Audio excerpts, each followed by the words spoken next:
Glória a Deus, vamos aplaudir ao Senhor. Aleluia. Toma seu assento, por gentileza. Bom dia, povo lindo do Senhor Jesus. Glória a Deus. Que bom tê-los aqui. Mais esta manhã de domingo, na nossa caminhada, na nossa jornada da fé cristã.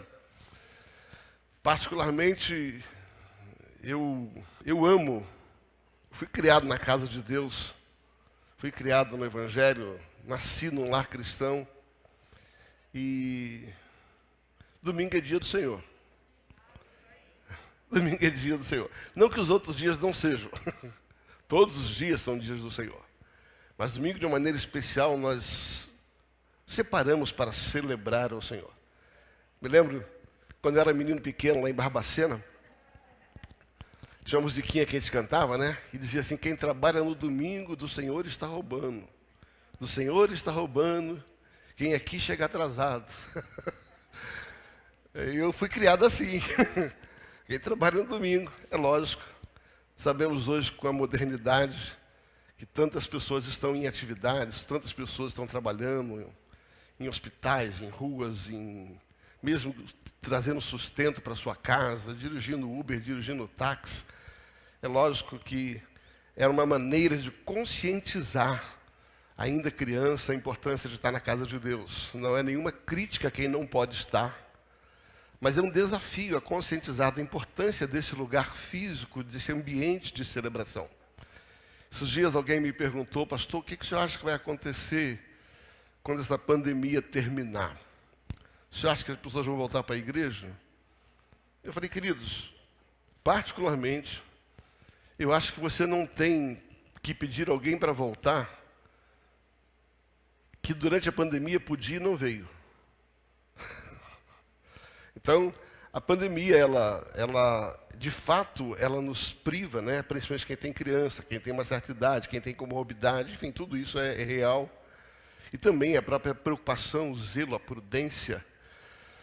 Mas quem tem vontade de vir à igreja e pode, não vai ser a pandemia ou a falta dela que vai nos privar disso, né? É interessante, isso está dentro de cada um de nós, a consciência, a importância desse encontro nesse lugar precioso. Estamos aí na 16ª mensagem da série Restituição. E hoje nós vamos pregar sobre a restituição como uma consequência total da dependência de Deus. Diga assim: consequência. Não, está fraco. De novo, consequência total da dependência de Deus. Pastor, você vai dizer então que tem restituições que não é da dependência total da restituição de Deus? Existem coisas que nós vamos, e já estudamos sobre isso durante as outras 15, que existem coisas que Deus nos dá uma estratégia para isso, e de que, de fato, algumas coisas já são direitos legais, mas eu quero falar sobre essa sintonia com a dependência de Deus, essa sintonia com a capacidade de não só ouvir a Deus, mas ter um coração 100% dependente dele. Ontem estava ouvindo a Ana do Guga ministrar aí para os jovens, né? Que palavra preciosa, levando a nossa juventude a se voltar em primeiro lugar e exclusivamente em primeiro lugar para Deus. Não colocar nada acima de Deus. Que palavra preciosa. Se você não tem hábito de ouvir as mensagens que acontecem aqui no Outro Life no sábado, eu queria te desafiar. Tem sido palavras preciosas, muito preciosas. Eu estava ouvindo ontem e falei assim: obrigado pela introdução que a Ana fez à minha mensagem de hoje, né? Sobre esta questão dessa dependência de Deus, quando você tem Deus em primeiro lugar, quando Deus está neste lugar, sabe, você entende que você depende da voz dele, da orientação dele, você vai perceber que as coisas são muito mais simples, mais fáceis, e elas vão fluir mais, e elas vão trazer uma restituição. E hoje nós vamos falar sobre a lição do líder Davi. Deixa eu falar para você. Há 3 domingos atrás nós conversamos sobre a restituição de Davi, as lições na vida de Davi, do homem Davi. E nós pregamos sobre a restituição do encargo ministerial. Encargo é a palavra responsabilidade. Então nós começamos a introduzir a restituição na vida de Davi, falando sobre aquilo que Deus havia confiado à vida dele, pessoalmente, e como é que essa responsabilidade que Deus tinha colocado sobre ele, ela foi ao longo da jornada sendo provada, sendo tirada por pessoas, por ele mesmo, por situações. Há 3 domingos atrás nós falamos sobre essa consciência de que nós temos uma responsabilidade dada por Deus, um encargo. Alguma coisa que Deus nos pediu para fazer aqui na terra. E isso nós vamos responder como pessoa, pelo propósito da nossa existência. E nós estruturamos tudo aquilo que veio tentar tirar de Davi a condição de desenvolver esta responsabilidade em si. Domingo passado nós falamos, ainda trazendo Davi, mas usando a figura de Mefibosete, tá? Como é que nós temos também responsabilidade com as nossas alianças.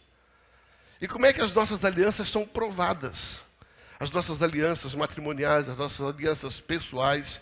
Como é que as nossas alianças elas são provadas em muitas ocasiões, mas a nossa fidelidade às nossas alianças, ela libera do céu a restituição.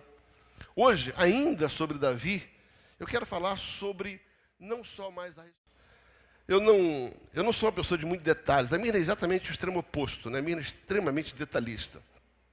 Eu não sou uma pessoa muito detalhista, eu sou uma pessoa prática. Então, às vezes eu preciso me policiar muito para observar se meu cabelo está penteado. Eu não gosto de me olhar no espelho. Eu preciso observar muito que tipo de roupa eu estou usando, se combina ou não. Quantas vezes a mina gentilmente, quase que entre nós, não conta para ela, obrigatoriamente me fez trocar de roupa. Né? Porque não é um troço que eu ligo, que eu estou ligando a respeito disso. E um dia a Mira falou algo para mim, muito interessante. Falou, já, você não percebe, mas as pessoas estão te olhando. As pessoas estão olhando a roupa que você veste, seu sapato está engraxado, sua unha está suja. Eu falei, será? Será? E eu acabei descobrindo que tudo que você faz, que você veste, as pessoas, por ser uma pessoa pública, as pessoas te olham e as pessoas estão te observando. E com isso, eu quero dizer algo para você. Não estou falando de Djalma como pastor desta igreja que é observado. Estou dizendo assim, se você não sabe, tem gente olhando para você. Seus filhos olham para você. Sua esposa olha para você. Seu marido olha para você. Nós estamos sendo observados, como diz Hebreus capítulo 12, por uma grande nuvem de testemunhas. Nós estamos sendo observados por uma grande nuvem de testemunhas. Onde tenha você o cargo que você tiver. Por exemplo, o fato de você ser cristão, professar a fé cristã, você não faz a menor ideia de que no seu trabalho todo mundo está olhando para você para ver se você é crente ou não. Está entendendo o que eu estou dizendo? As pessoas estão te testando sem falar. As pessoas estão se observando sem falar. E o que você não percebe é que todos nós, de alguma maneira, lideramos, influenciamos pessoas, positivamente ou negativamente. As nossas decisões, os nossos comportamentos, a maneira como nós tratamos alguns assuntos delicados, algumas perdas, a maneira como nós tratamos o nosso relacionamento, a maneira como nós tratamos o nosso compromisso pessoal. Querido, se você é crente e você chega atrasado, as pessoas dizem, está vendo? Por isso que eu não sou crente. Está pensando, é verdade, eu estou dizendo para você. Me lembro um dia que eu fui indicar uma pessoa que precisava de um emprego, e a pessoa, eu falei, olha, e eu todo contente, né? Achei que ia dar uma carteada, falei, a pessoa é crente. Eu falei, não quero. É crente, não quero trabalhando comigo. Porque todo mundo que me deu problema é crente. Que terrível, né? O simples fato de você dizer que você é cristão, isso, as pessoas vão observar se as suas atitudes, o seu comportamento tem a ver com a sua fé, com aquilo que você declara. E que tipo de influência você está exercendo na vida de pessoas. Então, quando o Senhor colocou no meu coração falar um pouco sobre esta questão do líder, a influência que ele exerce, principalmente dentro desse contexto de passar por dificuldades, momentos difíceis. E se existe algo pelo qual nós somos influentes, que nós influenciamos muito, é quando nós temos situações extremamente delicadas e nós damos uma resposta cristã disso. Essa semana, precisamente no dia de ontem, eu tomei a ciência de que um pastor amigo meu, pastorei em Campo do Jordão, pastor Fernando, Deus o recolheu. Novo, 40 e poucos anos de idade, não foi por Covid, né? Ele tinha outros problemas e Deus o recolheu. E a gente já vinha acompanhando, a gente já vinha orando com a família, a gente já estava alguns dias, não chegou a mês, chegou uns dias, ele internado. E tomamos ciência do falecimento dele, eu e a pastora, pegamos o telefone e fomos ligar para a pastora Valdirene, esposa do pastor Fernando. E é numa hora como essa que você sabe o que está dentro da pessoa. Ela chorou, ela lamentou a perda, ela estava triste, ela não sabia o que fazer com as 3 filhas, ela tem uma filha natural, 2 filhas adotadas. Eles têm um trabalho muito interessante, social, em Campo do Jordão. Você acha que Campo do Jordão é só lugar de rico, né? Tem muita favela em Campo do Jordão. Eles cuidam desses pobres que moram naquele frio lá em Campo do Jordão. E ela falou assim, chorou, falou, e agora? Não temos certeza do que vai acontecer, não sabemos como lidar com isso. Mas uma coisa nós sabemos, foi Deus que deu, foi Deus que levou. Bendito seja o nome do Senhor. Isso não é uma negação, isso é uma convicção de que ela dependia de Deus, ela sabia que a vontade de Deus era melhor e maior do que a nossa vontade. Me recordo de uma experiência muito pessoal, me permita contar. Quando em 2011, eu tive 2 notícias muito bombásticas. Primeiro, a enfermidade da Mirna, o câncer que ela atravessou. Só que 15 dias antes, o meu pai tinha tido o mesmo diagnóstico. Então eu recebi 2 notícias muito fortes. Entende? O que Deus permitiu, e eu não entendia muito bem isso. Sabe, por que o câncer veio sobre o meu pai e 15 dias depois também acabou atingindo a minha esposa? E não é um momento muito fácil de lidar. A enfermidade nunca é fácil, ainda mais uma enfermidade danosa, como câncer, como Covid. Isso mexe muito com as almas da gente. E não tenha dúvida nenhuma que eu não sou nenhum super-homem. Eu chorei diante de Deus, eu gritei, eu berrei, eu fiz voto, eu dobrei meu dízimo. Tudo que você quiser fazer, eu fiz. Né? Oferta, tudo que você podia fazer, propósito. E, enfim, pensei em ficar careca junto com a Mirna. Enfim, toda essa história toda que se faz para mostrar aliança, para mostrar clamor diante de Deus. Eu me recordo que meu pai piorou, e isso foi ali pelo mês de setembro, outubro de 2011, e eu fui ao Rio de Janeiro ver meu pai. E a Mirna, embora fazendo um processo de quimioterapia, ela disse assim, olha, eu quero ir também. E nós decidimos juntos visitar o meu pai, e ela foi receber uma autorização e nós fomos de carro. Eu estava andando, eu lembro o local, entende? Eu lembro o local que nós estávamos passando, ali muito próximo para Cruzeiro, andando na BR, na Presidente Dutra, e a menina estava na frente, descansando um pouco, ela já vinha com o processo de quimioterapia, e eu comecei a chorar diante de Deus dirigindo. Eu chorava diante de Deus e dizia assim, Senhor, me prepara, o que vai ser do meu pai? O que vai ser da minha esposa? Eu queria que o Senhor me preparasse. E de alguma forma, eu percebi Deus entrando naquele carro naquela hora. Eu senti a presença de Deus entrando. Me inundou. Você sabe, quem conhece a presença de Deus sabe quando ela está presente, quando ela chega. Você sabe disso. Quem não teve experiência precisa ter essa experiência. Quando Deus invade teu quarto, quando Deus invade teu carro, quando Deus invade teu chuveiro quando você canta, quando Deus invade teu escritório, você sabe quando Deus chega. E eu sei que Deus chegou ali. E eu percebi e falei, Deus me coloca um sentimento. E Deus me colocou um sentimento muito claro, muito convicto, muita certeza. E Deus falando comigo assim, quanto a esta, olhando para mim, ele falou assim, ela vai viver. Mas quanto ao seu pai, ele vai morrer. E é claro, ninguém aceita uma notícia dessa. Eu tentando conversar com Deus, e comecei a conversar com Deus. Eu falei, Deus, tudo bem, obrigado porque a menina não vai morrer, mas dá para dar uma colher de chá para meu pai? Né? O senhor não pode manter meu pai. Meu pai por mais de 45 anos de oração da minha mãe, 40 anos de oração, com mais de 60 e tantos anos de vida, meu pai esteve longe do Evangelho, meu pai nunca foi cristão, agora que ele se converteu, agora que ele é diácono, agora que ele está trabalhando, Deus, ele tem tanto para fazer, meu pai é um homem tão influente, dá mais uns anos de vida para o pai, tentando convencer a Deus de que meu pai merecia viver. E de repente, naquele mesmo sentimento, naquele mesmo ambiente espiritual, uma doce voz entrou no meu espírito e falou assim, Djalma, quando você confia no caráter de uma pessoa, você não questiona as suas decisões. Eu vou repetir. Quando você confia no caráter de uma pessoa, você não desconfia das suas decisões. Você se solidifica nessas decisões porque você sabe quem tomou. Ouça bem. Naquela hora Deus me fez um questionamento. Você confia em mim ou não confia em mim?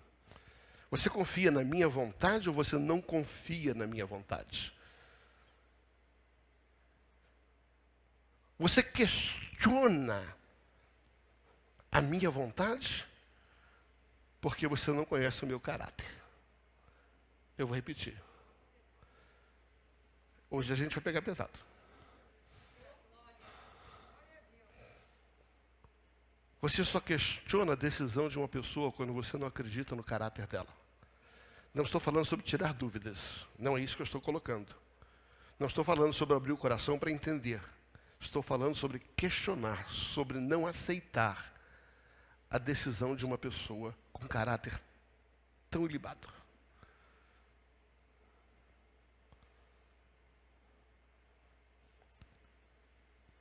De fato, dia 23 de dezembro de 2011, eu fiz o velório do meu pai.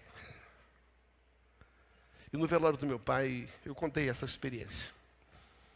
Quando Deus tinha me dito que Ele levaria o meu pai.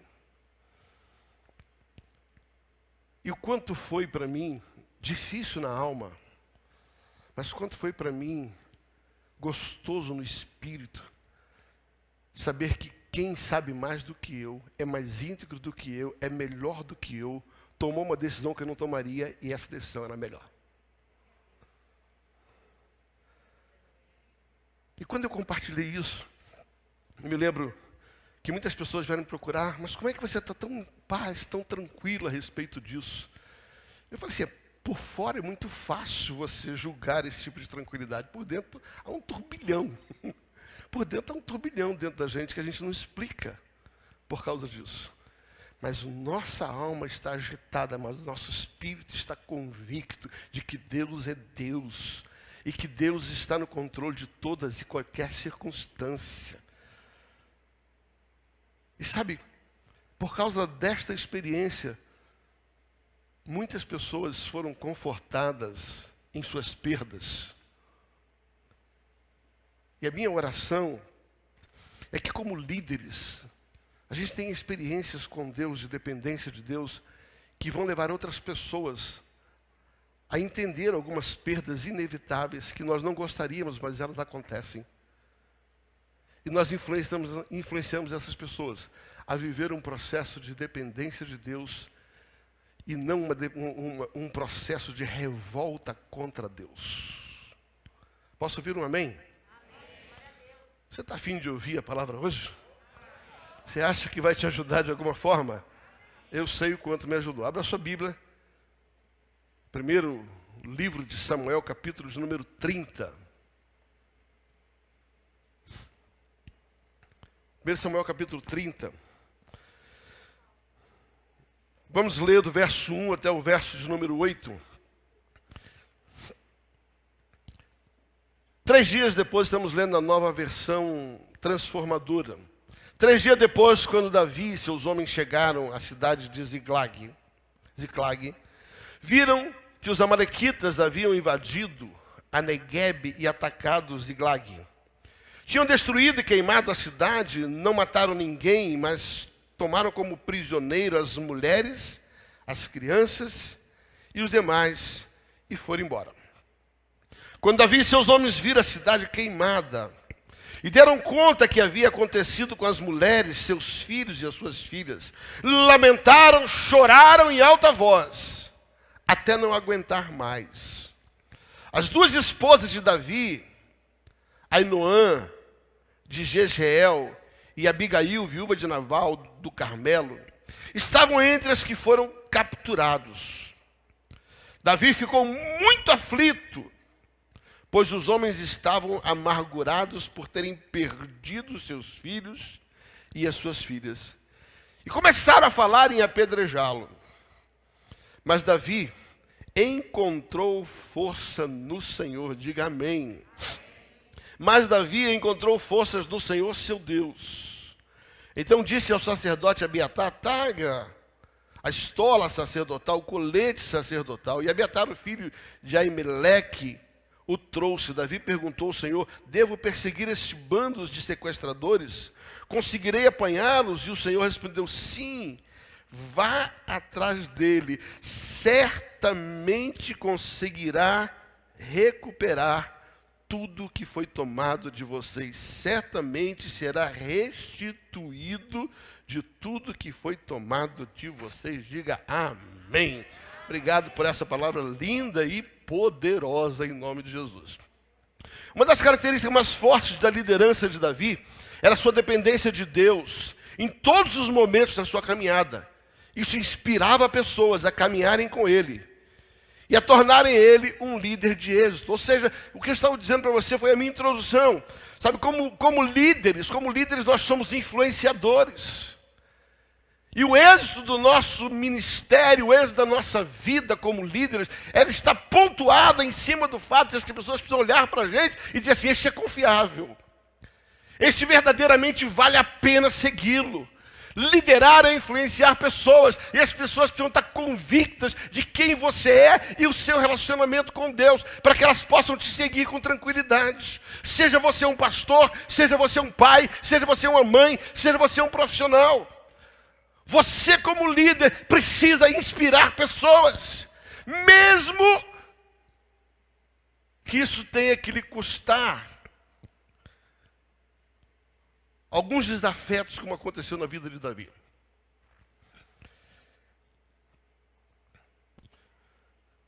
Para Davi, não importava quando, nem o que, nem quem, nem quando, nem quanto Davi perdia. Ele confiava em Deus, vivia na total dependência de Deus. E esse foi o segredo das restituições que ele viveu. Quando você olha a vida de Davi, você percebe que Davi perdeu esposa. Fala, perdeu esposa. Diga assim, perdeu filhos. Perdeu bens. Perdeu a confiança das pessoas. Perdeu o ânimo. Perdeu o meio de sobrevivência, os seus ganhos. Mas durante toda a vida, uma coisa que Davi não perdeu foi que ele não perdeu Deus. Não importa o que você perca. O que as pessoas estão esperando é o que você vai fazer quando você perde em relação ao seu relacionamento com Deus. Como você se comporta diante das perdas no teu relacionamento para com Deus. Eu quero trabalhar aqui algumas perdas, eu quero pegar alguns versículos bíblicos sobre perdas e restituições de Davi. Eu quero começar com a primeira perda de Davi. Eu vou chamar a perda do emprego, a perda da posição. E preste atenção, se existe uma mensagem que pode mudar e deve ser bastante relevante nesse tempo, é uma mensagem como essa. Muita gente está perdendo emprego, não é verdade? Muita gente está perdendo fonte de renda, não é verdade? Muita gente está perdendo posição, tá? Entenda, Davi foi ungido rei em 1 Samuel 16, você vai ver isso de 1 a 13. Você vai ver Davi sendo ungido rei, mas mesmo sendo ungido rei, ele não reinou. Ou seja, ele tinha o direito de ser rei, ele tinha uma posição de rei, mas ele não reinou. Se eu pudesse ler todos os textos, eu não vou ler o texto, mas você vai ver em 2 Samuel 2:1, né? 2 Samuel 2:1, quando Davi, ele recebe a informação de que Saul havia morrido, e em função dessa informação de que Saul havia morrido, Davi então ele vê condição de ser restituído. Ou seja, Davi perdeu uma posição, perdeu o seu emprego, perdeu a sua posição de líder, perdeu a posição para se manter, mas Davi não se desfaleceu. Você vai ver em 2 Samuel capítulo 5, versículo de 1 a 5, Davi trabalhando tudo isso. Então você vai ver, Davi, ele tem uma posição, Deus o coloca numa posição, Deus dá a ele um lugar, Deus dá a ele o direito de ser rei. E Davi, ele por 15 anos, presta atenção, 15 anos, mesmo sendo rei, não reinou. Ele tinha o direito de ser rei, Alexandre, mas ele foi privado de ser rei, ele foi privado de reinar. Eu sei que durante esse tempo, muitos de nós têm perdido posições, têm perdido emprego. Mas o que me chama a atenção não é o que levou Davi a ser privado, a perda, mas o posicionamento dele durante a perda determinou a restituição. O que eu quero dizer é que a sua posição diante da perda de uma posição, diante da perda de um emprego, pode determinar. A Bíblia vai contar em todo o livro de 1 Samuel o quanto, apesar de ter uma posição dada por Deus, Davi confiou em Deus e não quis, através da sua força, através da sua estratégia, tomar aquele lugar. Mas ele esperou que Deus o desse. 2 ocasiões da vida de Davi, ele teve a oportunidade de matar a Saul, aquele que estava usurpando o trono que era dele. Uma delas, os seus soldados falaram assim: Davi, você não vai fazer nada. Deus entregou Saul nas suas mãos. Ele estava numa caverna, Davi estava ali, era fácil Davi matar Saul. E se ele matasse Saul, ele voltava para a posição que era dele. Ele falou assim: não, ai de mim se tocar contra aquele que Deus colocou neste lugar. Foi Deus que colocou ele, e quem tem que tirar ele é Deus. Eu não vou fazer o papel de Deus, eu não vou querer fazer o papel de Deus. Se foi Deus que me colocou nesta posição, é Deus que vai me restabelecer, já que o homem tirou. Então Davi se posiciona numa dependência de Deus, para retomar a sua posição profissional como um rei. E é tão interessante a vida de Davi, que Davi passa cerca de 15 anos, mesmo sendo rei, não governando. E você vai ver em 2 Samuel, quando vem a notícia de que Saul havia morrido. Finalmente Davi então pode subir para reinar em Judá, depois para reinar em Jerusalém. Ele é ungido por toda Jerusalém. E mesmo agora, diante da restituição da posição, Davi era tão dependente de Deus, Davi era tão crente, presta atenção, tão crente, que em vez de ele se alegrar com a morte de Saul, ele chorou amargamente a morte daquele que tinha tomado o lugar dele. Meu Deus do céu, você não está entendendo. Davi tinha uma posição, veio um cara, tomou a posição dele, não deixou ele governar, perseguiu ele por 15 anos. Ele foi há 15 anos longe daquilo que era dele, de direito. 15 anos sem exercer a sua atividade profissional, da qual Deus tinha dado para ele. E depois de 15 anos essa pessoa morre. Talvez se fosse eu, tinha dado uma festa. Feito um churrascão e dito: sabia, quem me viu passar na prova e não me ajudou, né? Sabe o que ele faz? A Bíblia diz que ele chora amargamente, chora. E tem duas coisas que me chamam a atenção quando Davi toma o trono. Primeiro, o cara que trouxe a notícia para Davi veio fazer média com tanta alegria. Saul morreu, Saul morreu. Ele falou assim: porque você se alegrou com a morte do rei, você também vai morrer. Segunda coisa, Davi descobre que havia um povo que pegou o cadáver de Saul e enterrou o cadáver de Saul com dignidade. E Davi manda um recado: porque vocês honraram o rei morto, eu vou honrar vocês. Meu Deus, você não está entendendo algo? Sabe, Era um homem que confiava tanto em Deus, que ele não estava preocupado em tirar quem tirou algo dele. Ele sabia que a fidelidade dele a Deus, a dependência dele a Deus, recolocaria ele naquele lugar. Ouça, você não precisa brigar contra pessoas. Deixa Deus fazer justiça. Deixa Deus fazer justiça. Segunda perda de Davi, Davi perdeu a convivência, a liberdade da convivência familiar. Isso foi chamado do verdadeiro isolamento. Quando Davi foi fugir de Saul, está ali em 1 Samuel 19, não vou ler. Ele está fugindo de Saul, a primeira coisa que acontece é que ele perde a sua convivência familiar. Ele entra num isolamento. Ele tem que fugir, ele não consegue mais conviver com isso. Há momentos em que, e esse é um momento que nós vivemos muito isso, não podemos sequer sepultar os nossos familiares. Nós não podemos visitar pessoas que amamos. O quanto isso chega sobre a nossa vida, a nossa atitude diante disso vai determinar o quanto nós seremos restituídos e o quanto a nossa liderança pode influenciar pessoas. Davi, ele é privado do relacionamento com a sua família, mas ele dependia tanto de Deus que ele sabia que uma hora Deus ia restituir. 1 Samuel capítulo 22, a Bíblia diz que ainda que fugindo, Deus leva ele para um lugar chamado Caverna de Adulão. E 1 Samuel capítulo 22, versículo 1, a Bíblia diz que quando Davi entra naquele lugar, os seus pais e os seus irmãos foram ter com ele.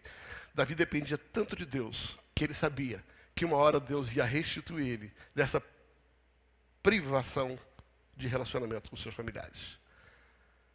Quando nós confiamos em Deus, nós somos capazes de suportar esse isolamento. Porque sabemos que uma hora Deus vai nos restituir. Diga amém.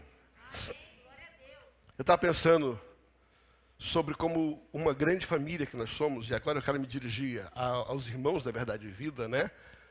Tá? Como é que nós estamos sendo privados de tantas pessoas que amamos? Como é que nós estamos sendo privados de pessoas que poderiam estar aqui, a gente gostaria de abraçar, de beijar, que são nossos familiares na fé, que fazem parte dessa grande família da fé. Mas nós sabemos que nosso Deus está no controle, e por causa disso, nós confiamos nele, que a restituição está perto. Ouça, eu quero dizer algo para você. Eu tenho orado para Deus abreviar esse tempo de isolamento. Eu tenho orado muito para que Deus possa nos abreviar desse tempo, onde nós estamos privados de estar com os nossos irmãos, a nossa família na fé, congregando. Eu sei que nós temos centenas e às vezes eu percebo como as mensagens chegam a milhares de pessoas que nos assistem presencialmente e depois, posteriormente. Mas deixa eu falar uma coisa para você, nada substitui. Estou dando uma de pastor Rogério hoje, né? Nada substitui esse calor, esse amor. E eu quero dizer para você que mesmo com tantas privações e distanciamento, eu aguardo e eu confio que esse momento vai terminar em nome de Jesus. Em terceiro lugar, Davi perdeu amigos. A Bíblia fala que Davi perdeu um amigo fiel chamado Jonatas. Ele não só perdeu separado fisicamente, mas ele perdeu também fisicamente. Mas ele confiava em Deus. E Deus o restituiu com a grande amizade e a fidelidade do filho de Jonas, chamado Mefibosete. Pregamos domingo sobre isso. Nesse tempo é um tempo onde estamos perdendo alguns amigos. Estamos perdendo alguns amigos.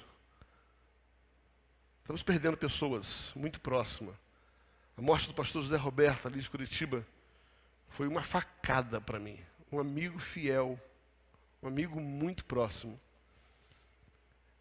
E é interessante que Davi não foi restituído com a vida de Jonatas, ou seja, Deus não trouxe Jonatas de volta, Deus não ressuscitou Jonatas para Davi, mas Deus levantou um descendente de Jonatas para ser o melhor amigo de Davi. Eu quero dizer para você, é que ainda que a gente tenha perdido alguns amigos nesse período, Deus vai te restituir com pessoas tão fiéis quanto esse amigo que você perdeu. Por causa da sua postura de dependência de Deus. Davi perdeu familiares, Davi perdeu esposa. É interessante que Davi casa com Mical, você vai ver isso ali em 1 Samuel capítulo 25, 44. Davi casa com Mical e quando ele casa com Mical, Saul vai e toma Mical dele, ele perde a esposa. E Davi não vai brigar com Saul porque ele perdeu a esposa.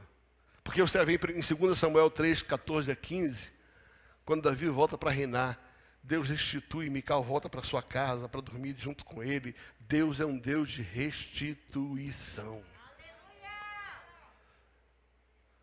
Davi perdeu um filho. Davi perdeu um filho. 2 Samuel capítulo 12, a partir do verso 13, vai contar uma história muito interessante.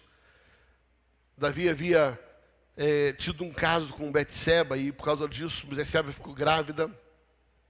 E fruto dessa gravidez, a criança nasceu e essa criança nasceu muito doente. E é interessante, essa história ela mexe muito comigo. Eu já preguei uma mensagem específica exatamente em cima dessa história. A criança nasce muito doente. A Bíblia diz que Davi ele começa a chorar amargamente. Davi não come, Davi não bebe, Davi, não se banha. Davi chora, enquanto a criança estava doente. Aí chegou um momento em que a criança morreu. Perdeu. A criança morreu. Os homens que souberam da notícia cochicharam com o outro e disseram assim, não vão falar para Davi não. Porque se com a criança viva, ele está dando uma de doido, não toma banho, não come, não faz nada. Imagina agora quando ele souber que essa criança morreu. Vai dar tchutchu. Vai dar tchutchu. Aí Davi vê eles cochichando e fala assim, o que vocês estão conversando aí? O que vocês estão conversando aí? Aí, meu filho morreu, não morreu? Aí morreu. A Bíblia diz que Davi se levanta, toma um banho, lava o rosto, manda fazer um churrasco e come pra caramba. A pessoa fala, você está maluco, rapaz? Eu não entendo o seu comportamento. Quando a criança era viva, você chorou. Agora que a criança morreu, você está dando festa? Ele falou, sabe por quê? Porque eu confio em Deus. Enquanto a criança era viva, mesmo doente, eu orei, eu busquei, eu jejuei, querendo que Deus fizesse um milagre. Mas agora que a criança morreu, eu sei que isso foi Deus que promoveu. Então, eu não vou brigar com Deus, porque foi Ele que deu, foi Ele que levou. Bendito seja o nome dEle. Confiança em Deus, dependência de Deus. Não é fácil perder pessoas que a gente ama. Não é fácil perder pessoas que a gente ama. Não é fácil perder um filho, não é fácil perder um irmão, não é fácil perder uma mãe. Não é fácil. E enquanto está vivo, vamos orar, vamos jejuar, vamos brigar, vamos entrar no mundo espiritual, vamos fazer o que for necessário. Mas nós temos um Deus em quem nós confiamos e tem o controle da nossa vida. O Deus que sabe. E quando nós confiamos em Deus, quando nós dependemos de Deus, ainda que a morte seja algo que nós não gostaríamos, nós vamos nos levantar, nós vamos nos lavar, porque Deus deu, Deus levou e Ele sabe o que está fazendo. Isso é dependência de Deus. Isso é dependência de Deus. O que eu estou tentando te dizer é que esse homem Davi, ele estava sendo observado. Olha o que as pessoas falaram, ele liderava um grupo de pessoas. Aquelas pessoas dizem assim, vamos ver como é que Davi vai se comportar com a perda. Vamos ver como é que esse líder que eu tenho se porta com a perda diante de Deus.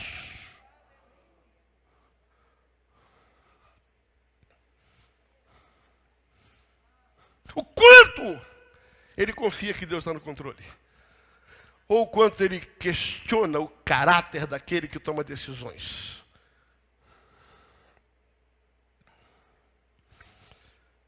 Davi tinha perdido muita coisa. Mas como disse na introdução, Davi só não perdeu a confiança em Deus. E quem não perde a confiança em Deus, está a um passo da restituição. Repita comigo, quem não perde a confiança em Deus, está a um passo da restituição. As perdas não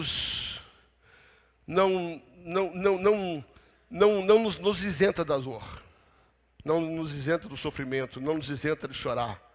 Mas quando você conhece ao Deus que você serve, e sabe que Ele está no controle, apesar das muitas perdas, saberá que Ele é um Deus da restituição. Depois de falar sobre as perdas de Davi e as restituições de Davi, eu quero me voltar ao texto que nós lemos e gastar um tempo curto, não muito longo, porque ele é muito prático, a respeito do que aprendemos com essa história de Ziklag, de 1 Samuel capítulo 30, que nós lemos no início. O que aprendemos com essa história na vida do líder Davi. Essa experiência de dependência de Deus, nos momentos de perda, foram a base da restituição da vida de Davi. Vamos olhar o texto, eu quero passar alguns rápidos comentários do texto. Você vai perceber no texto, tá, que Davi estava à frente de um exército. Você vai perceber o seguinte: o que aconteceu? Davi, quando entra na caverna de Adulão, em 1 Samuel capítulo 22, fugindo de Saul, a Bíblia diz que primeiro seus pais foram ter com ele, seus irmãos foram ter com ele, e logo em seguida também vieram 400 pessoas. E essas 400 pessoas que vieram eram pessoas desprezadas, eram pessoas sofridas, eram pessoas endividadas, eram pessoas enroladas. Davi, ele entra numa caverna e a Bíblia diz que depois que os seus familiares chegaram lá, 400 pessoas que ninguém queria estiveram com ele. E a Bíblia diz que Davi decidiu, acabou se tornando líder, fala tornando líder. Ou seja, a partir desse instante, 400 pessoas passaram a olhar Davi como líder. A Bíblia diz que, em outra versão, e Davi se fez chefe deles. Davi falou assim: a partir de hoje, eu quero que vocês olhem para a minha liderança. Eu quero que vocês olhem para a minha liderança e o meu relacionamento com Deus, para que vocês se inspirem no meu relacionamento com Deus, para vocês terem o de vocês. Isso é líder. Líder é aquele que leva as pessoas que estão com ele a observar o seu relacionamento para com a dependência de Deus, para que essas pessoas tenham o desejo de se relacionar da mesma maneira que você se relaciona. Pastor, o que você está dizendo? Eu estou dizendo que a maneira que nós, como líderes, nos relacionamos com Deus, influencia a maneira como as pessoas que estão abaixo de nós se relacionam com Deus. A maneira como nós lidamos com circunstâncias diversas na nossa vida, isso vai determinar o que as pessoas fazem na vida dela. Mas você vai perceber que logo depois Davi pega esse bando de gente e ele torna essas pessoas um grande exército. Você vai ver em 2 Samuel capítulo 23, onde Davi começa a enumerar. A Bíblia diz que ali estão os relatos dos valentes de Davi. Davi foi tão influente com esses homens. Depois você lê lá 2 Samuel capítulo 23, do versículo 8 em diante, vai colocar não só quem eram os valentes de Davi, mas o que eles fizeram. Aí você vai perceber que Davi ele foi tão influente como líder, mas tão influente como líder, tão influente, que o que aconteceu foi que as pessoas começaram a imitar a sua fé, começaram a lutar por ele, de uma maneira extraordinária. A Bíblia diz que existem homens ali que deram a sua vida, arriscaram a sua vida para dar um copo de água para ele. Existem homens ali que lutaram de tal maneira que sozinhos derrubaram 300 pessoas. Existem outros homens que se posicionaram no meio de um campo de lentilha como Samar e lutou de tal maneira que a espada grudou na sua mão. A Bíblia diz que Davi foi tão influente que esses 400 homens desesperados que ele encontrou na caverna de Adulão, sem propósito, endividado, enrolado, amargurado de espírito, esses 400 homens, olhando para a liderança de Davi, foram influenciados a se tornar como Davi. Diga amém. Ouça, o que eu estou dizendo para você nessa mensagem é que o seu comportamento diante das perdas vai determinar o que as pessoas farão quando elas perderem. A maneira como você depende de Deus nos momentos de luta vai influenciar pessoas que estão olhando para você. Aí eu começo a me preocupar com a manifestação almática de algumas pessoas de questionamento de Deus. Entenda, Davi chorou, diga chorou. Diga assim, Davi sofreu. Davi lamentou. Não é isso que nós estamos falando. Porque isso é natural e precisa ser colocado para fora. É assim mesmo. Mas o quanto isso influenciou na minha fé de que Deus é Deus. Isso vai determinar como as pessoas vão lidar com Deus quando elas perderem. Eu disse no início dessa mensagem que as pessoas estão nos olhando. E a maneira como a gente se lida com Deus diante das perdas vai influenciar as pessoas que estão abaixo da gente, como é que elas lidam de perda. E Davi fugindo, criou esse exército, e agora ele tem que fugir, não só ele, com o exército inteiro. Aí entramos no texto, Davi chega a uma terra, e você vai ver isso em 1 Samuel 27, alguns capítulos, 3 capítulos antes do capítulo 30, ele chega na terra dos filisteus. Quando ele chega na terra dos filisteus, ele pede ao rei um pedaço de terra, e ele faz uma proposta. Eu vou servir ao Senhor, o rei inimigo, filisteu. Eu vou ficar aqui, mas eu vou ser fiel ao Senhor. Só arrumo um pedacinho de terra para eu cuidar da minha família, para minha família ficar guardada. Eu estou fugindo de Saul quer me matar, eu não vou fazer nada contra ele. Eu preciso de um lugar para me esconder e para trazer sustento para minha casa. E ele faz um acordo com o rei Aques. Ele diz assim, olha, vamos fazer o seguinte, me dá um pedacinho de terra para ficar minha família, e eu vou sair para ganhar, vou ganhar meu salário justamente, vou trabalhar para você. E a Bíblia diz que ele pega esse grupo de pessoas, de 400 homens, e ele se torna um grupo de mercenário. Não sei se sabe o que é mercenário, é aqueles que trabalham por dinheiro. Então, ele saía para guerrear. Por exemplo, os inimigos dos filisteus estavam num determinado lugar, Davi saía com seus 400 homens, ele ia lá para poder vencer aquela guerra contra os inimigos dos filisteus. E ele trazia todo o despojo, trazia todas as conquistas. Quando ele trazia essas conquistas, o rei filisteu dava parte da conquista para ele. Ou seja, o salário dele, ele passou a viver, o salário dele vinha dessas batalhas. Dele e dos 400 homens. E ele então está caminhando dessa maneira. Agora, a sua família está numa terra chamada Ziklag. Agora Davi está ganhando e trazendo sustento para sua casa como um mercenário junto com seus 400 homens, levando e trazendo comida para dentro de casa. E de repente, ele vai para uma guerra para ganhar um pouquinho mais de dinheiro. E o pessoal fala assim, nós não queremos mais você no nosso meio não. Está lá no capítulo 27, 28 e 29. Nós não queremos mais você no nosso meio não. Ou seja, cortamos a sua fonte de renda. A partir daqui nós não queremos mais, você não vai ganhar mais dinheiro, nós não queremos ter luta com a gente, nós estamos com medo de você. E eles então interrompem a fonte de renda de Davi. Davi volta para casa, 3 dias ele anda, triste, desempregado, sem nada para poder trazer para casa do despojo da guerra. E ele chega em casa, quando ele olha para Ziklag, um outro povo tinha chegado lá, tinha queimado as portas, tinha derrubado a cidade, tinha levado as suas mulheres, seus filhos. E agora Davi não só perdeu o emprego, Davi perdeu tudo. Meu Deus, presta atenção. Parece que quando ele perdeu o emprego ficou ruim. E ele descobriu que podia ficar pior. Você já passou por isso? Perde um troço e você acha que acabou. Mas o fundo do poço ainda não chegou. Então deixa eu dizer algo para você. Essa foi a experiência da vida. Depois de perder recursos, depois de perder emprego, depois de perder tudo, ele volta para casa e descobre que o pouco que lhe restava, uma cidade, uma família, seus filhos, também tinha sido levado embora. Diante desse cenário, eu quero trabalhar com você.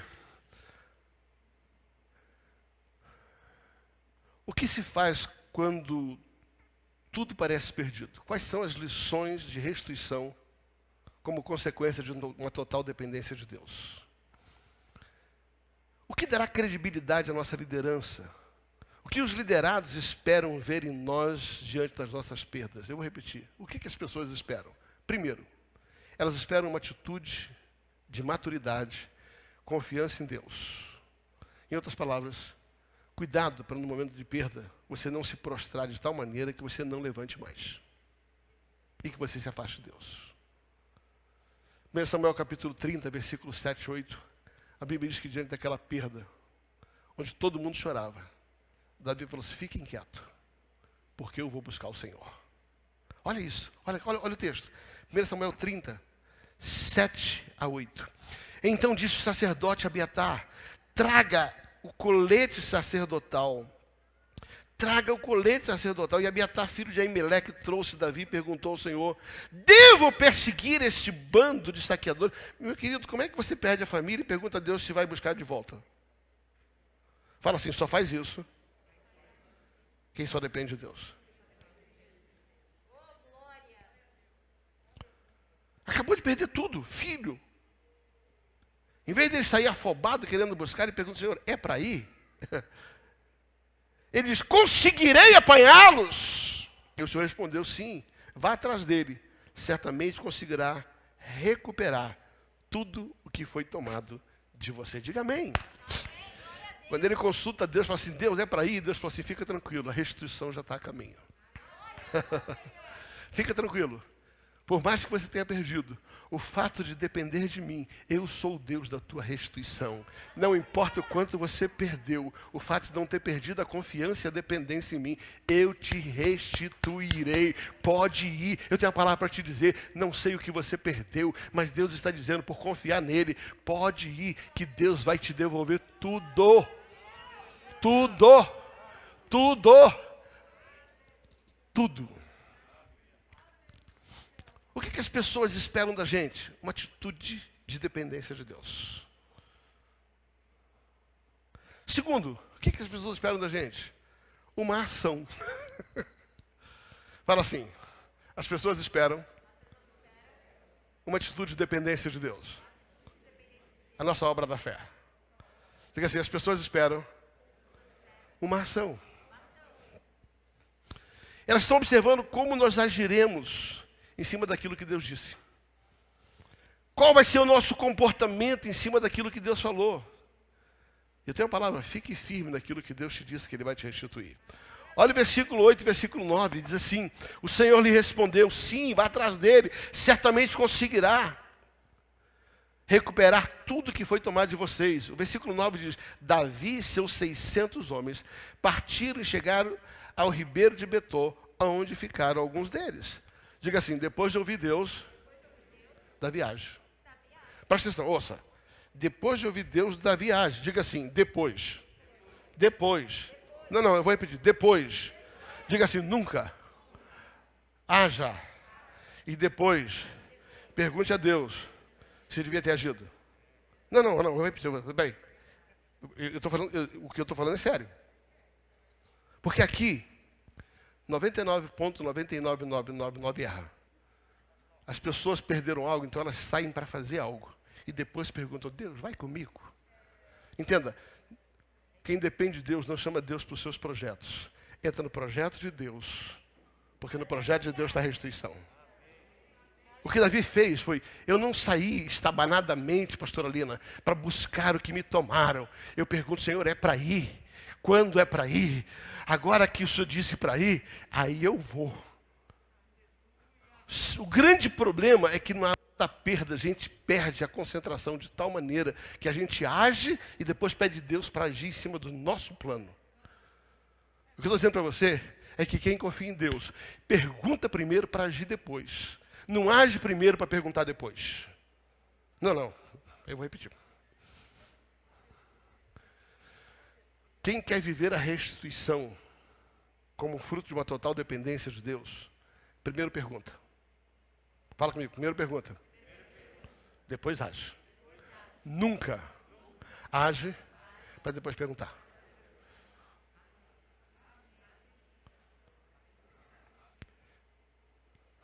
Terceira coisa, o que as pessoas esperam de um líder diante do momento de perda? Eles esperam evidência de que Deus está conosco, mandando recursos de onde não imaginávamos. Ai, meu Deus do céu. As pessoas esperam para ver o quanto Deus é conosco, para de um lugar onde ninguém imaginava Deus mandar a solução. Quando você é dependente de Deus e pergunta, depois que Ele te responde, você age, as pessoas vão ver Deus fazendo o sobrenatural para você ser restituído. E você vai ver isso claramente em 1 Samuel capítulo 30, versículo 17. Não, você vai ver isso em 1 Samuel, você vai ver isso em 1 Samuel capítulo 30, do versículo 11 até o versículo de número 15, eu não vou ler para a gente ganhar tempo. Davi sai para recuperar por uma ordem de Deus, e no meio do caminho ele encontra um rapaz que tinha sido deixado para trás. Presta atenção. Aquele povo que entrou em Ziglag e roubou tudo que era de Davi, agora eles foram levar o pessoal cativo. E um dos guerreiros que tomou tudo de Davi ficou doente no meio do caminho. Agora Davi está indo por uma ordem de Deus buscar aquilo que Deus prometeu que iria ser restituído.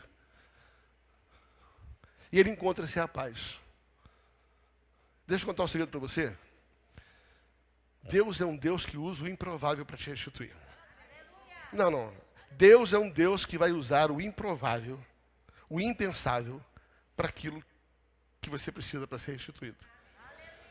Ele encontra esse rapaz ali que era o seu inimigo, foi quem ajudou a levar a sua família, foi quem ajudou a destruir a cidade dele. Ele encontra esse rapaz. Quando ele encontra esse rapaz, em vez dele matar esse rapaz, se fosse você matava, porque eu matava.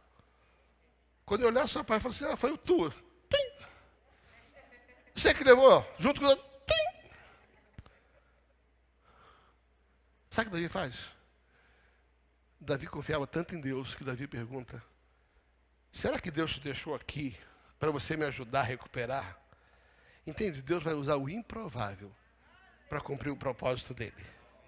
E esse rapaz, que era o mais improvável possível, foi quem levou Davi à restituição. Foi ele que deu as dicas. Eu tenho uma palavra para te dizer. Deus vai te dar restituição de onde você menos espera. Presta atenção. Deus vai liberar restituição de onde você menos espera. Deus vai usar o que for necessário. Deus vai usar o que for necessário para você ser restituído. Posso ouvir um amém? Quem depende de Deus vai ver o milagre de Deus, do jeito de Deus. Não, quem depende de Deus vai ver o milagre de Deus, do jeito de Deus. Entenda, não importa qual a estratégia que Davi tinha para trazer de volta, Deus tinha outra. Ai, meu Deus do céu, presta atenção, não importa qual a estratégia que você está pensando para ser restituído, Deus já tem uma estratégia que você sequer pensou para te restituir. Deus usa o improvável, Deus usa o impossível, Deus usa aquilo que você não faz ideia. Então, para de tentar comandar as ações sem Deus. Sem Deus. Sabe o que as pessoas esperam? É ver o quanto Deus é com a gente, usando coisas improváveis, para que possa cumprir aquilo que Ele disse que ia acontecer. E quando Deus faz isso na nossa vida, isso credibiliza a nossa liderança. Ah, meu Jesus amado. Isso credibiliza a nossa liderança. Querido, quando eu olho para esse lugar aqui, eu fico pensando nisso. Meu Deus, nós passamos tanta coisa aqui. Tanta coisa, tantas coisas doidas aqui dentro. A última coisa que nós passamos aqui dentro foi um maldito raio que os parta e partiu tudo aqui. Nós tínhamos certeza, nós pagamos uma pessoa para fazer toda a parte de instalação, toda a parte de fiação é nova, zero, não tem fio velho aqui. Desde que nós chegamos aqui. Fio novo. Aí, para-raio, e de repente entrou um raio e partiu tudo aqui. E nós tivemos uma perda de quase 100 mil reais de equipamento. 100 mil reais de equipamento. Estou falando só de um aspecto, poderia contar muitas coisas.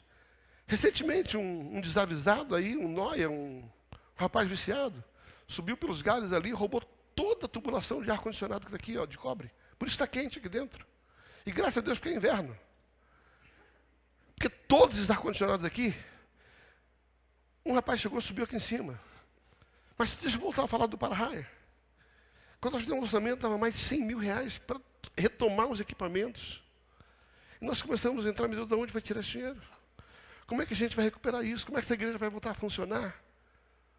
De repente, naquela semana que aconteceu isso, Deus abençoou a vida de um irmão e ele, sem saber que nós estávamos preocupados com isso, faz um depósito de R$68 mil na conta da igreja. Outro irmão vendeu uma propriedade, fez o quê? Botou R$28 mil na conta da igreja. E você participou disso. Sabe, deixa eu dizer para você. Quando você perde, você não faz ideia de onde vem. Mas você tem que ter convicção que vem. Porque você depende de Deus. Não. Quando você perde, não importa. Sabe, você sabe muito bem de onde vem. Mas quando você depende de Deus e confia em Deus, você sabe que Deus vai mandar. Que Deus vai fazer. Que Deus vai fazer. Então a perda não é para desespero. A perda é uma experiência para a restituição.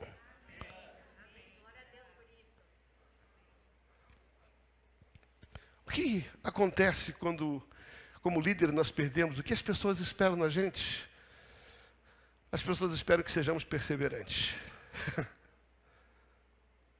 Porque em alguns casos Deus manda imediatamente. Outros casos é duro, hein? Eu vou falar para tu. Eu vou contar para tu. Eu vou contar para tu contar para tua patota. Tem hora que Deus fala assim, restituição é na hora. Tem outra hora que o trem demora. E que o trem demora.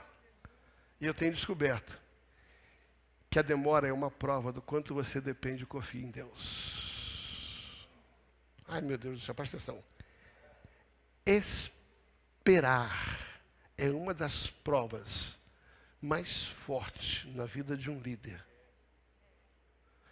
Saber a hora de Deus, sem perder a fé em Deus, determina o quanto as pessoas vão ter convicção de estar ao seu lado, para aquilo que Deus te deu.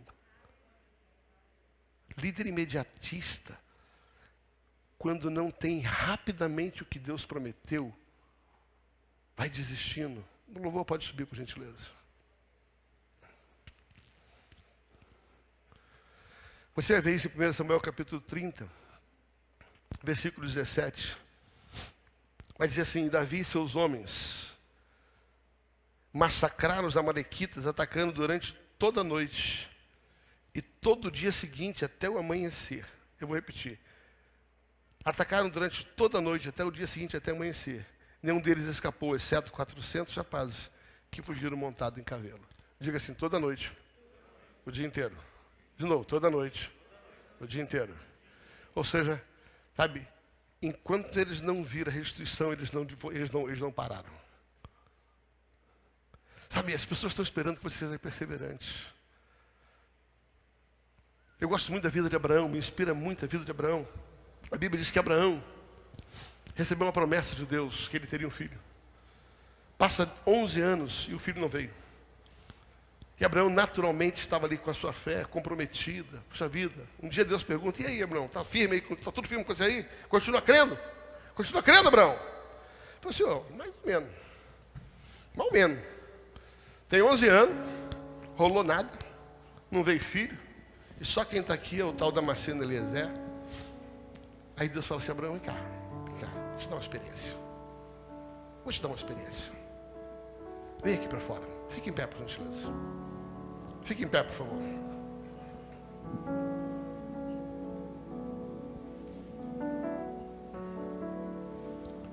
Abraão, vem para fora.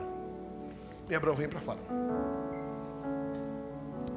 Fala assim, olha para cima, Abraão. Abraão olha para cima. Interessante, quando a gente está feliz, a gente gosta de levantar a cabeça, né? Conta estrelinha, Abraão, conta estrelinha. Feliz da vida. Você consegue contar as estrelas? Não. Pois é. Assim será a minha palavra que eu te disse. Assim será a sua descendência. Eu te disse que ia ser assim. E assim vai ser. Agora Abraão, olha para baixo. E Abraão olha para baixo. E ele percebe que ao olhar para baixo, ele pergunta, o que você está vendo agora, Abraão? De cabeça baixa. Estou vendo areia. Aí Deus disse: Abraão, assim também é minha promessa. Deixa eu contar uma coisa para você. Quando tudo estiver bem, você estiver de cabeça em pé, contando estrelinha, a restituição de Deus está valendo. Mas quando tudo estiver dando errado, e aí a restituição está demorando, você está olhando para baixo, e a palavra de Deus continua valendo do mesmo jeito. Do mesmo jeito, do mesmo jeito.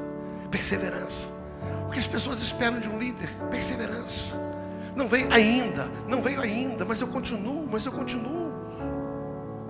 O que as pessoas esperam de mim e de você como líderes? Que cremos na dependência de Deus. Creia que Ele vai te restituir muito mais do que foi tomado. Diga amém. Levanta a mão e diga assim: eu creio que eu serei restituído muito mais do que foi tomado. Versículo 18 a 20 vai falar sobre isso. Olha o que diz aqui, ó. Diz assim: não faltava coisa alguma, nem pequeno, nem grande, nem filho, nem filha, nem qualquer coisa que havia sido tomada. Não faltava nada. Davi trouxe tudo de volta, restituído. Também recuperou todo o rebanho dos seus companheiros e os levaram à frente dos outros animais. E ainda trouxe o despojo. Ou seja, ele não só foi restituído do que era dele, mas ele trouxe até mais do que era dele. O que as pessoas esperam da gente? O que os liderados esperam de alguém que depende de Deus, que confia em Deus? Que sejamos generosos. Agora que vivemos a restituição, nós vamos ser generosos. A Bíblia vai dizer no versículo 21 e 22 que Davi volta com aquele monte de coisa. E haviam ficado 200 homens cansados, que não puderam ir à guerra. E Davi manda repartir para todo mundo quem foi à guerra e quem não foi. Aí um bando de fofoqueiros falou: Davi, isso não é justo. Eles ficaram aqui cuidando da bagagem, nós saímos para guerrear. Não é justo que eles ganhem a mesma coisa. Davi diz: ouça bem que eu vou dizer para você. Nós não ganhamos porque nós somos fortes, nós ganhamos porque Deus foi conosco. Foi Deus que nos deu essa vitória, foi Deus que nos deu a restituição. Logo, se veio de graça nós temos que repartir. Não foi a minha estratégia que fez trazer de volta, não foi a minha habilidade, foi a minha dependência de Deus que gerou isso. E porque eu dependi de Deus, eu não vou reter minha mão, eu vou ser generoso, eu vou repartir. Eu vou dar inclusive para quem não foi à guerra. Isso é generosidade. É isso que as pessoas esperam de um líder, que quando restituído saiba repartir. Em último lugar, o que as pessoas esperam da gente? Que não tomemos a glória daquilo que Deus fez por nós mesmos. Não atribua a glória para si. A restituição não é fruto da tua força, a restituição é fruto da dependência de Deus. Versículo 28 ele vai dizer assim: eu dependo de Deus, foi Deus que fez, eu creio que foi Deus que colocou, então eu não vou tomar a glória de Deus, eu não vou tomar a glória de Deus. Ouça bem. Davi me inspira como homem que lutou pelo seu encargo e viu a restituição. Davi me inspira como alguém que cumpriu as suas alianças e viu a restituição. Mas Davi me inspira a ser um líder como ele, dependendo exclusivamente de Deus. Que nos momentos da perda eu me torno uma inspiração para as pessoas. Eu quero orar, porque assim como Davi, eu e você possamos ser esse líder exemplar. Feche os teus olhos, por gentileza. Nosso Deus, em seu eterno amor, não seremos abalados, não seremos abalados, não seremos abalados.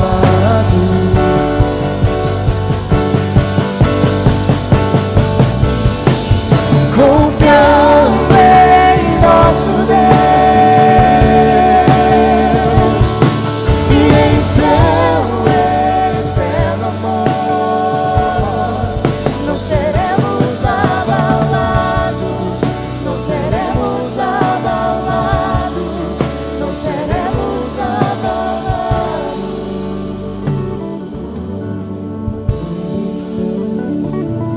Senhor, nós sabemos, ó Deus, que as perdas geram sofrimento, que as perdas vão trazer tristeza, lágrimas, desânimos, insegurança, medo. Nós aprendemos com Davi, ó Deus, que quando dependemos do Senhor e quando acreditamos no seu caráter, sabendo quem o Senhor é, nós temos a restituição garantida. E não só vivemos a restituição, mas vamos influenciar pessoas a confiarem no Senhor como nós confiamos, para que elas também sejam restituídas. Eu oro por cada irmão, irmã que tiver acesso a essa mensagem. Que o Senhor possa nos ensinar a depender do Senhor,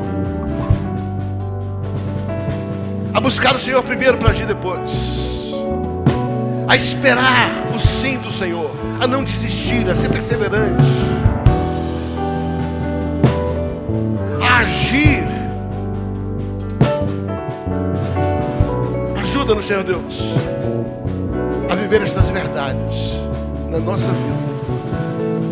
Ajuda-nos a ser restituído de pessoas que perdemos, de empregos que perdemos, de empresas que perdemos,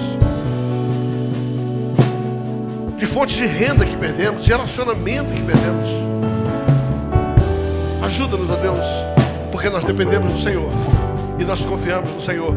Eu libero um tempo de restituição na sua vida. E eu declaro que a restituição que Deus fará na sua vida vai inspirar outras pessoas a crerem no mesmo Deus que agiu na sua vida, também agirá na vida delas, em nome de Jesus. Diga amém. Aleluia, aleluia. Pode aplaudir ao Senhor.